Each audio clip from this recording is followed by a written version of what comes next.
Welcome, everyone. Today we're discussing a fascinating topic that affects millions of families: pediatric waiting room design. You know, it's amazing how the right environment can transform a potentially stressful doctor's visit into a much calmer experience for kids. Did you know that thoughtfully arranged waiting rooms can actually reduce anxiety by up to 70%? That's absolutely right. There's more to it than just making spaces look pretty. Real science supports the creation of calming environments. I've spent years studying how environmental design impacts children's healthcare experiences, and the results are quite remarkable. I remember taking my niece to a doctor's appointment recently, and the waiting room experience made such a difference in her mood. What are some of the key elements that make a pediatric waiting room truly effective? Well, there are important factors. First, size matters. Research shows that waiting areas should ideally exceed 80 square meters. This allows for proper zoning of activities and adequate space for families to move around without feeling cramped. That's interesting. And what about the layout itself? It's fascinating, actually. Studies show that people prefer a combination of open and semi-private spaces. About 45% of respondents prefer a combined hallway waiting space, while only about 11% choose an enclosed inner hallway. You want to create distinct zones for different activities while maintaining good sightlines. Hmm. And what about activities for the kids? I mean, we all know waiting can be tough for little ones. Absolutely. You want to have different zones for different age groups. For example, having quiet areas for reading and separate spaces for more active engagement. Research shows that about 30.8% of people think the children's play area should be around 6998 square feet. That's a great point. We'll come back to that in just a moment. But first, a quick word from our sponsor. Today's episode is brought to you by Little People's Cove. We understand that crafting the perfect pediatric waiting room means more than just furniture. It involves creating spaces that help children feel valued and engaged. Our commercial-grade furniture and toys are specially engineered to endure high traffic while meeting the strictest safety standards. From quiet reading nooks to interactive play areas, we help transform waiting rooms into welcoming spaces that support every child's needs. Visit us at littlepeoplescove.com to see how we can assist in creating the perfect environment for your facility. Thanks for that. Now, speaking of creating the perfect environment, let's talk about sensory considerations. What role do things like lighting and sound play in these spaces?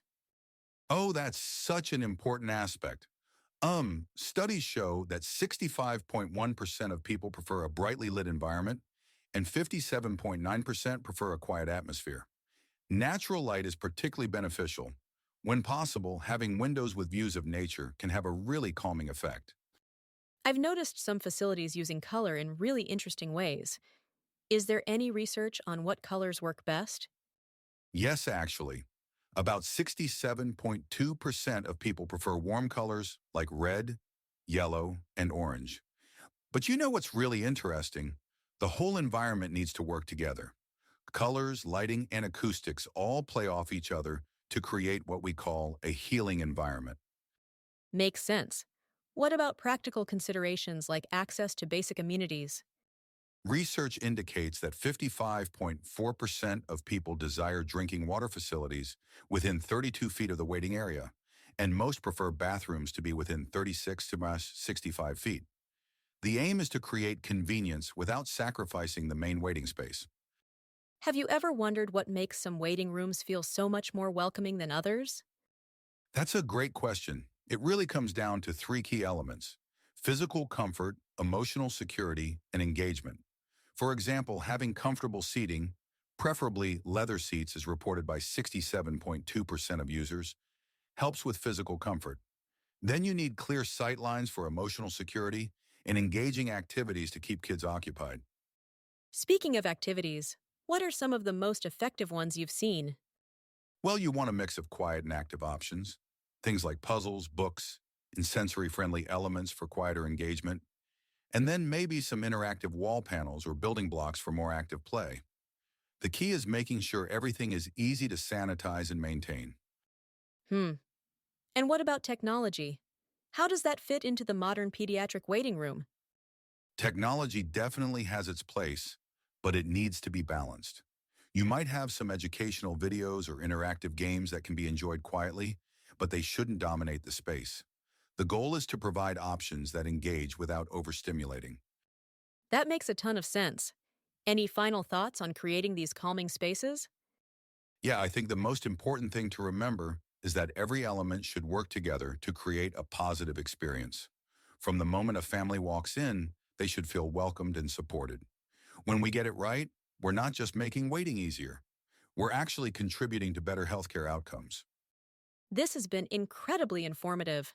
For our listeners who want to learn more about creating effective pediatric waiting spaces, you can visit littlepeoplescove.com. Thank you for sharing your expertise with us today. Thanks for having me. It's been a pleasure discussing such an important topic.